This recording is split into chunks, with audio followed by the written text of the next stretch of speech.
In this term, what's the one thing that you want to do more than anything else? Do you have a personal favourite policy that you're putting forward?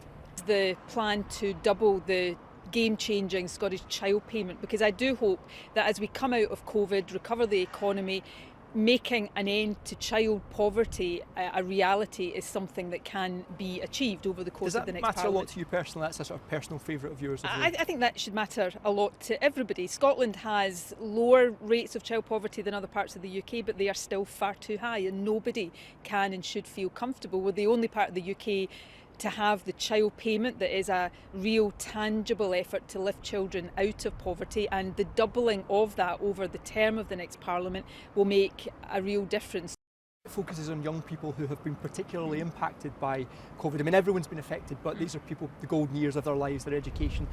Could you just tell anyone and young people who are watching this in Scotland who might feel a bit despondent about their future, how can they be more enthused about what lies ahead? Well, I think the first thing to say to young people is to recognise, I think this has been harder on young people than it has been on anybody else, and perhaps most importantly, as First Minister, and if I'm re-elected as First Minister, I'm determined that you and your generation do not pay a long-term price of this. So another key policy at the heart of our manifesto is the young person's guarantee, to make sure that every young person has either access to university, to training, to a job, or to a formal volunteering opportunity.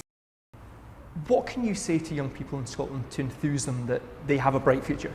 Well, there's two parts of that. There's those that are of school age, and that's why an education comeback plan is so important.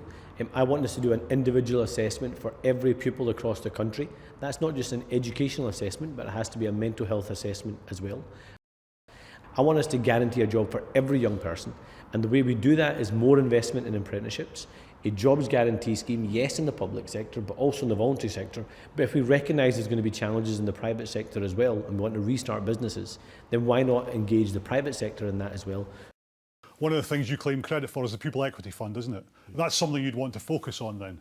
Oh, absolutely. In fact, we got a Pupil Equity Fund premium in the budget this year in the negotiations with the SNP, so that's progress. But it was first introduced in 2017, wasn't it? Yes. And you voted against the budget that year. Well, so you voted against it? Yeah. Policies that will deal with poverty in Scotland, because it's an important issue for the Liberal Democrats. But surely, when the LibDems were in coalition with the Conservatives at Westminster backing universal credit, you've contributed to some of this poverty. The result was, afterwards, that George Osborne and Ian Duncan-Smith cut the welfare budget to such an extent that the universal credit system was undermined. That was the problem. Young people in this country have been really heavily affected in many ways. Their futures, their golden years of their life, and a lot of them are pretty despondent about their futures just now. What's your message to the young people in this country to give them some hope? Yep. No, well, we've got to have a catch-up plan for education. We've committed to a £120 million catch-up premium for every school pupil across the country. When they leave school, I want to give people opportunity. How is Brexit impacting the future of these young people in Scotland right now?